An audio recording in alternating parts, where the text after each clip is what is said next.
ubicación de los temas del derecho empresarial 1 y específicamente de las ramas del derecho de la cual nos vamos a auxiliar mientras vamos avanzando en el derecho empresarial 1 como asignatura. En primer lugar tendremos en estudio el derecho tributario, equivalente a decir derecho fiscal, en el cual se observarán todas las normas, disposiciones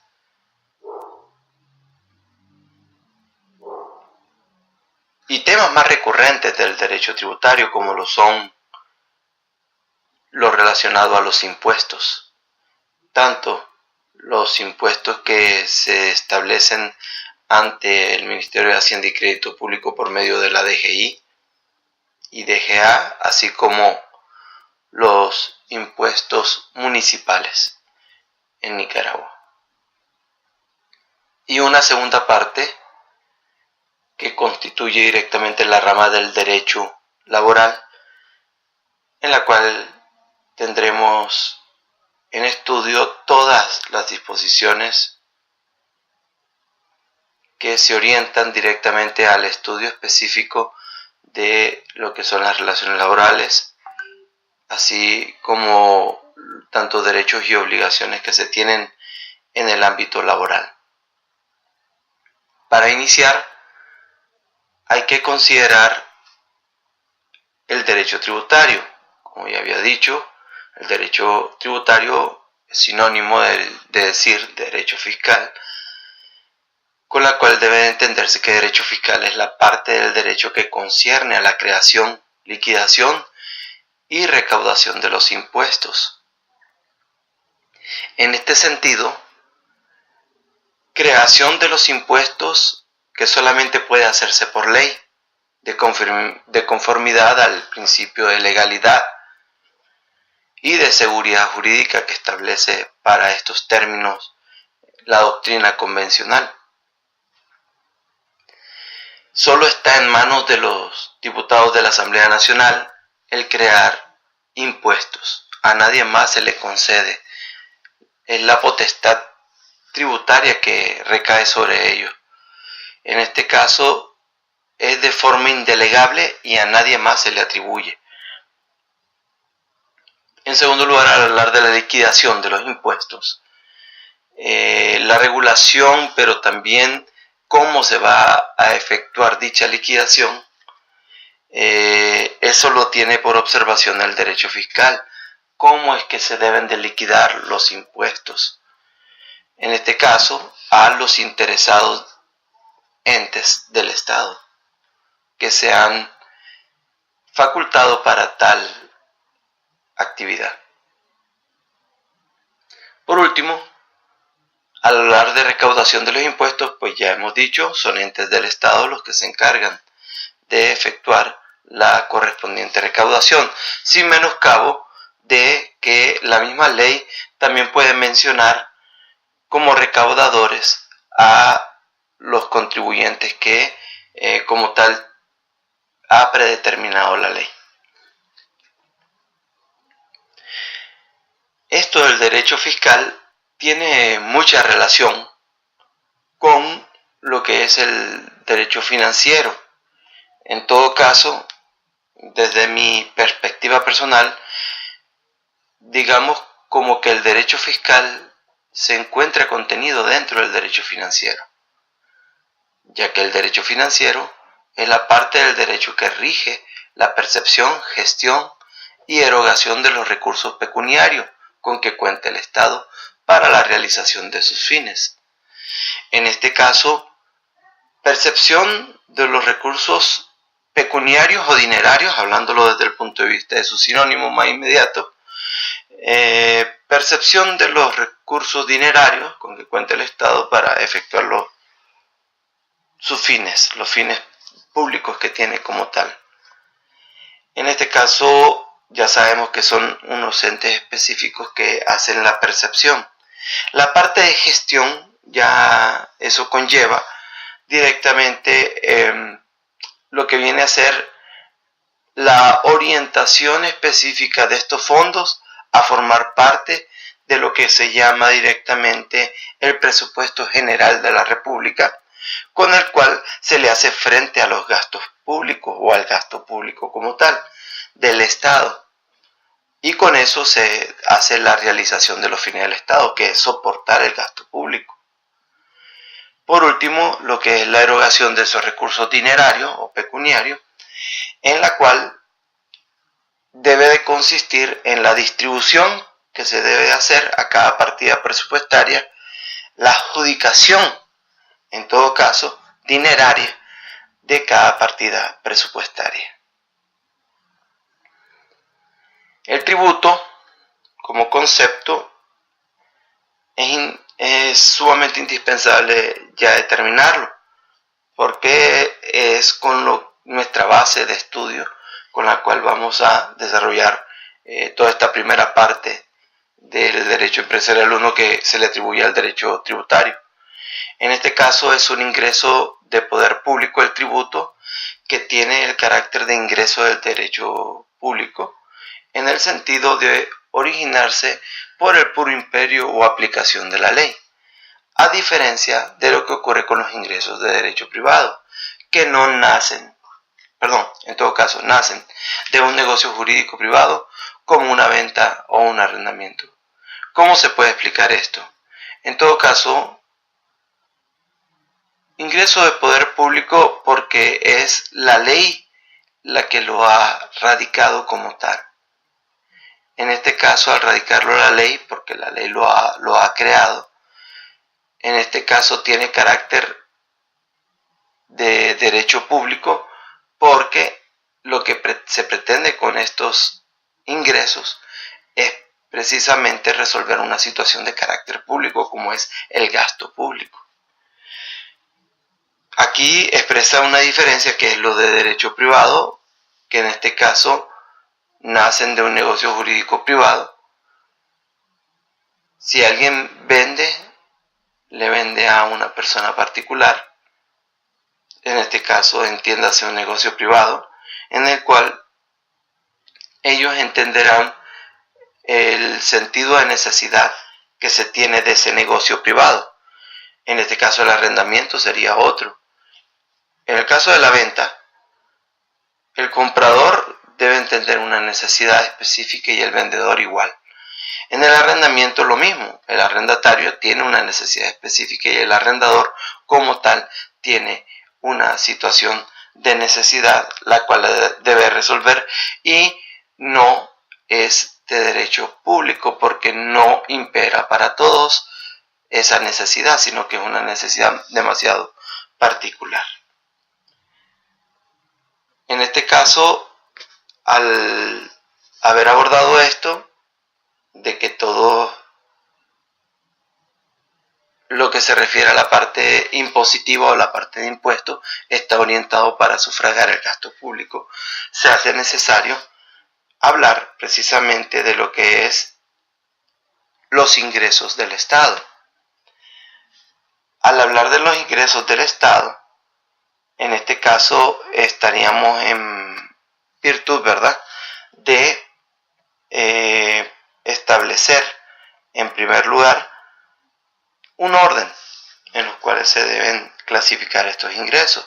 En primer lugar están los tributarios, que son exigidos de manera coactiva o unilateral, que son estos impuestos que hemos hablado. En este caso, al hablar de que los tributos se exigen hasta con la fuerza y de manera unilateral, en este caso el Estado no media precisamente la necesidad de que alguien más, un tercero que no sea el Estado, le facilite la posibilidad de acceder a dichos tributos. No, esos ingresos como tal, la ley faculta al Estado para requerirlos de ser posible hasta por la fuerza, donde no media ningún otro agente, solamente el Estado. Por eso es coactivo, la fuerza, unilateral, solo el Estado. Los recursos, en segundo lugar, los recursos que el Estado y los demás entes públicos obtienen mediante el recurso al crédito, como es el caso de la deuda pública. En este caso, cuando el Estado, en el caso de Nicaragua es usual, que no se resuelve necesariamente con los ingresos que se obtienen específicamente tributarios, sino que se hace necesario acceder a lo que se conoce como la deuda pública para poder sufragar el gasto público. No todo el gasto público se puede sufragar precisamente con los ingresos tributarios. Número 3. Los ingresos patrimoniales. Al hablar de los ingresos patrimoniales, estos son los que los entes públicos obtienen en su condición de propietario o de accionista de empresas públicas o privadas. El Estado tiene la posibilidad de tener participaciones en empresas, como es el caso de Unión Fenosa, que el Estado tiene una cuota de participación como accionista, y lo mismo que puede constituir tanto empresas públicas como tener participación en empresas privadas, como lo he manifestado aquí en este momento. Esos son los ingresos que puede obtener como ingresos patrimoniales. Número 4, otros ingresos de derecho público. En este caso son no tributarios, como son los precios públicos. Hay una serie de actividades que el Estado provee, y entre esas actividades en diferentes instituciones del Estado, el usuario del servicio tiene que pagar un precio público para poder recibir dicho servicio. Entonces ahí es donde se obtienen directamente los ingresos de derecho público. Por ejemplo, el registro de la propiedad. En el registro de la propiedad hay una serie de impuestos que se deben de asumir, pero también que por el servicio que se está prestando, pues se debe pagar un precio público. Lo mismo sería ante otras instituciones así convenidas, como el caso de aduana, en su caso. El número 5 es la categoría impropia, producto de las multas y sanciones pecuniarias o sanciones dinerarias. Esta como tal es una categoría impropia porque la función de estos no es la de obtener un ingreso, sino la de corregir específicamente conductas. Entonces debe entenderse con particularidad que en definitiva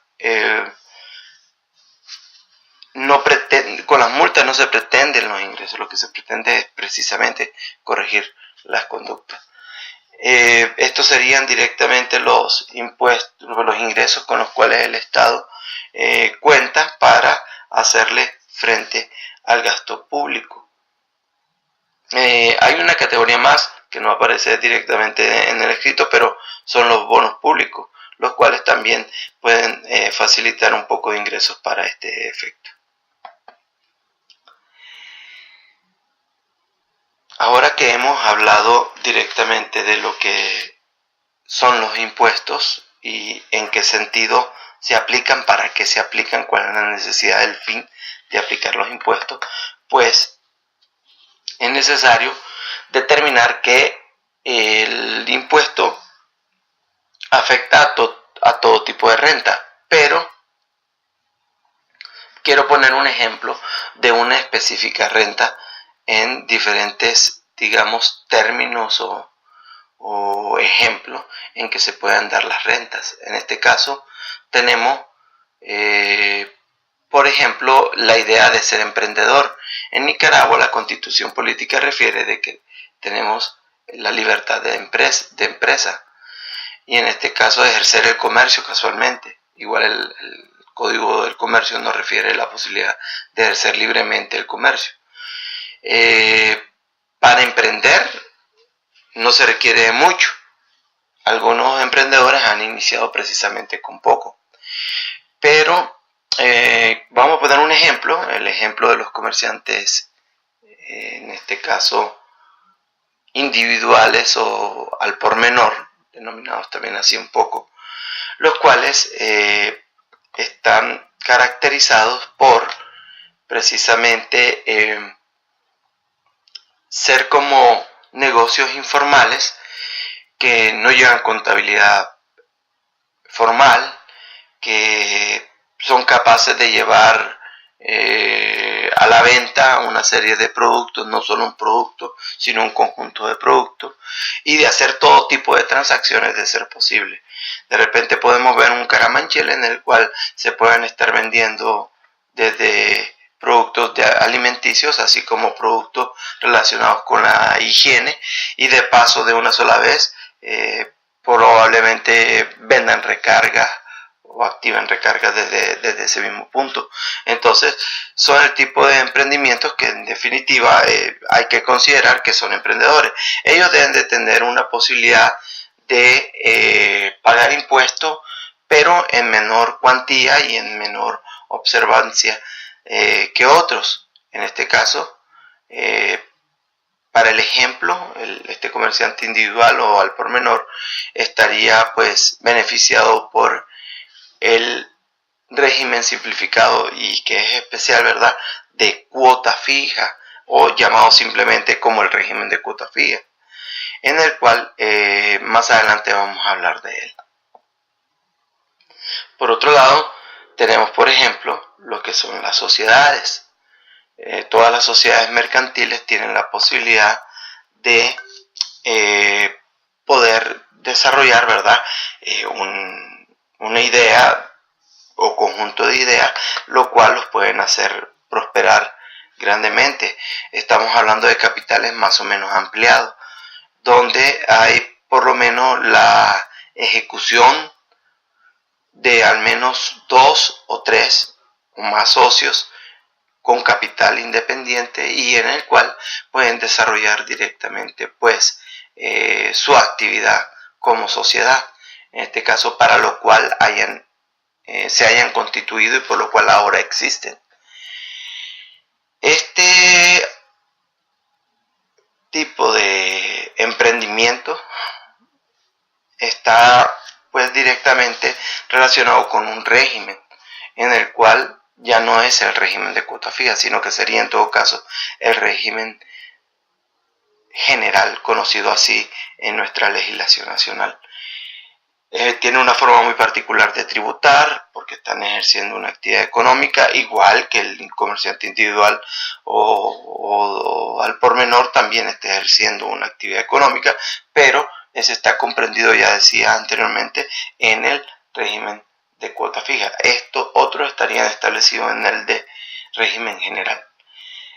Y otro ejemplo para poner es el comerciante mayorista, que no necesariamente son 2, son 3, sino que es uno solo, y este comerciante mayorista tiene la posibilidad de ofrecer una serie de productos con algo de capital que ha venido acumulando y en el cual existe la gran probabilidad de que se encuentre regido o establecido en el régimen general también, igual que de las sociedades anónimas o sociedades mercantiles en sí, el de todas las sociedades mercantiles. Entonces, este tipo de inversiones o de actividades económicas que se desarrollan, ¿verdad?, a todos estos sujetos, tanto al comerciante independiente o individual o al por menor, como a las sociedades mercantiles, como a los comerciantes al por mayor o mayorista, se le puede determinar que invertir le ha de poder ayudar a producir adecuadamente. Tenemos un ejemplo y usar envases al vacío, qué sé yo, en el cual podrías producir carne para exportar también, que están las facilidades en Nicaragua para exportar. Y también está el asunto también de la producción de cuero. Y entonces al final tienes tanto las carnes para vender localmente o para exportar, así como otros productos que se pueden vender también localmente y también exportar. En el caso del cuero, Con el cuero se puede producir carteras, zapatos, fajas, billeteras, chaquetas. Hay infinidad de productos que se pueden obtener, y una vez que se le da el valor agregado, ese valor agregado casualmente de haberlo mejorado, haberlo tenido en bruto el producto y terminado en algo que es atractivo o llamativo para uso, en este caso debes de considerar la posibilidad de que es un producto que llena expectativas para muchas y para muchos. Y en este caso sacas utilidad de ese producto.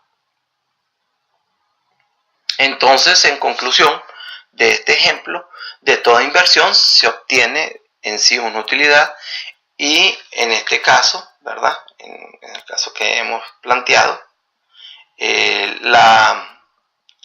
esta utilidad o toda utilidad como tal, ¿verdad? Te da una situación de satisfacción, pero esa satisfacción en sí debe de determinar también la necesidad del Estado de decirte o proponerte la posibilidad de que enteres algo de esa utilidad que has obtenido aprovechándote del espacio público que el mismo Estado te ha proveído, posiblemente en un parque de ferias, o solo por el hecho de estar utilizando una acera o un local en algún lugar donde estás abierto al público. Entonces, por eso la necesidad del Estado y la misma ley se le faculta al Estado para hacer esto. Casualmente el Estado le faculta para poder referirte que esa utilidad como tal está sujeta al pago de impuestos.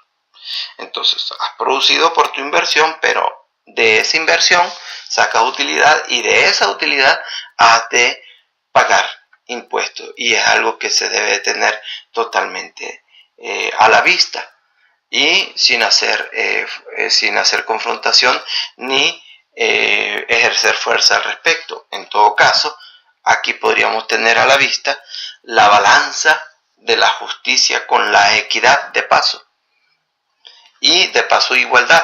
¿En qué sentido? Como principios teóricos en que se establece como tal la percepción tributaria. Y en este caso tendrías la posibilidad, obviamente, de balancear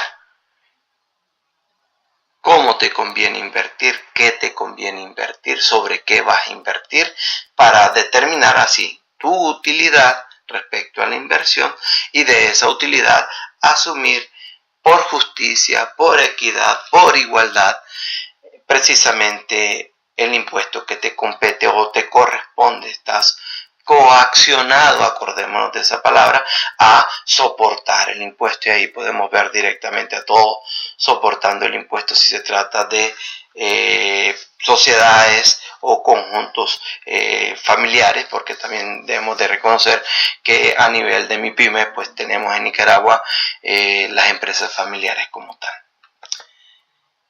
Y entonces, al respecto, pues para poder regular dichos impuestos, al cual si estás produciendo con una inversión debes de enterar ese impuesto, pues eso radica directamente en lo que es la ley 822, la ley de concertación tributaria, que fue aprobada el 30 de noviembre del año 2012. El objeto de la ley se encuentra establecido en el artículo 1, cuando refiere directamente, ¿verdad?, de que el objeto de la ley es, en todo caso, crear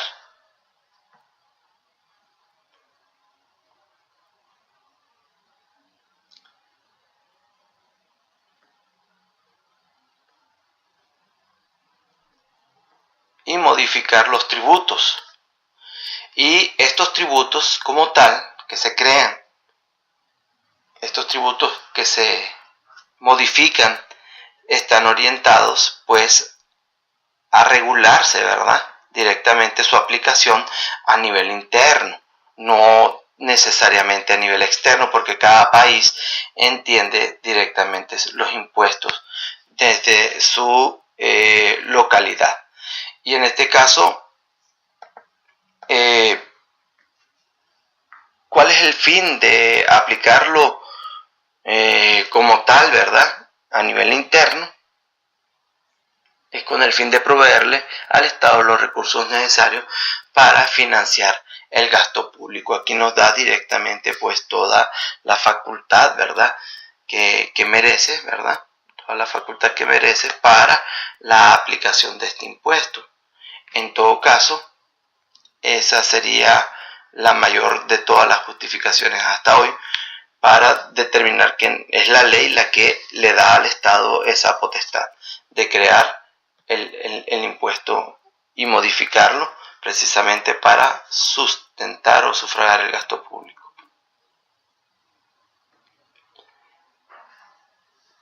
Y entonces, para ir más o menos cerrando este episodio, vale la pena pues determinar que las rentas en las cuales estamos ya incursionando a estudiar, ¿verdad? Esas rentas están orientadas precisamente de conformidad a su categoría.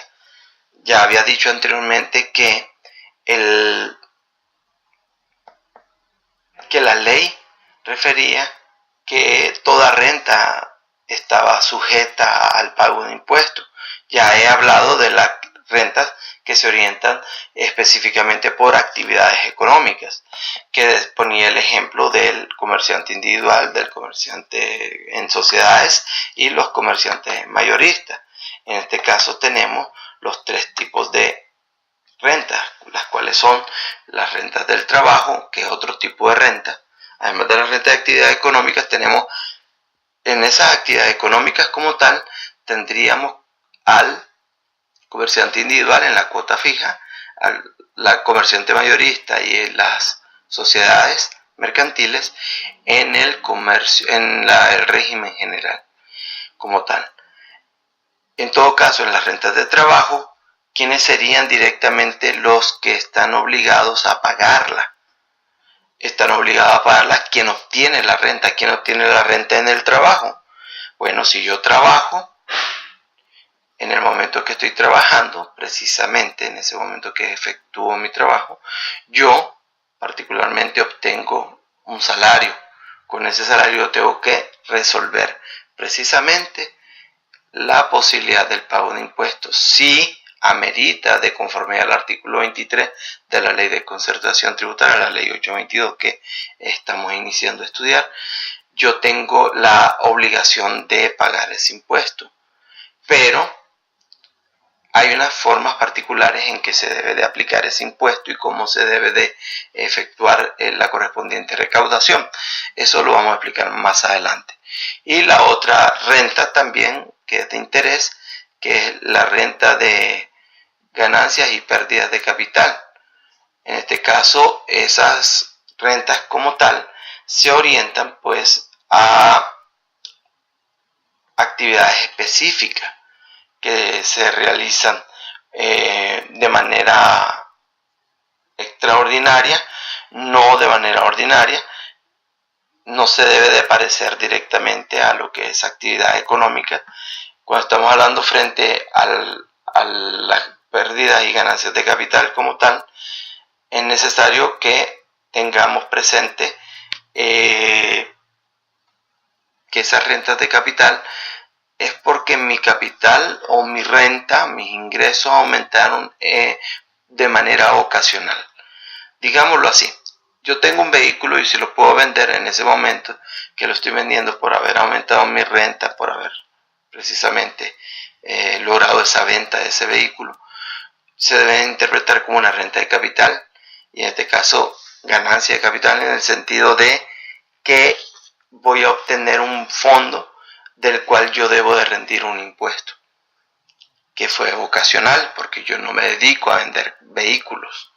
quiero confrontarlo un poco con las rentas de actividad económica, que sería el caso en el cual yo tendría la obligación de, en todo caso, de erradicarlo como renta de actividad económica, pero es porque yo me dedico a la venta de vehículos, tengo un lote de vehículos y yo habitualmente, de manera ordinaria y no extraordinaria ni ocasional, yo me estoy dirigiendo como tal o me dedico a la venta de vehículos. En este caso no podría verificarse como una renta de capital, en este caso como ganancia de capital, sino como una renta de actividad económica, porque es que sí me estoy dedicando a la venta de vehículos como tal. Entonces, habiendo dicho esto, se hace imperioso como tal determinar que al final, si estoy efectuando una actividad económica, me corresponde asumir impuestos, sea como comerciante individual, como sociedad o como comerciante al por mayor, tengo la responsabilidad de asumir impuestos. Lo otro también, que si estoy contratado en el régimen laboral, tengo mi jefe, un empleador, y yo soy el trabajador de ese jefe, de ese empleador. Entonces, por estar subordinado directamente a un empleador, tengo que asumir también mi impuesto correspondiente, si está dentro de las posibilidades que establece la ley para hacerlo, porque también hay algunas exenciones al respecto. Y lo otro también es que voy a pagar impuesto y tengo que asumirlo precisamente siempre y cuando realice una actividad de manera ocasional, como el caso que ponía del vehículo y que ocasionalmente me generó una renta, entonces tengo que asumir el impuesto correspondiente. Para todo lo demás, voy a orientarles unas actividades posteriores. Por ahora les pido que como tal traten de visualizar constantemente en la necesidad, ¿verdad?, de estudio este video. Espero que les haya servido. Éxitos y bendiciones.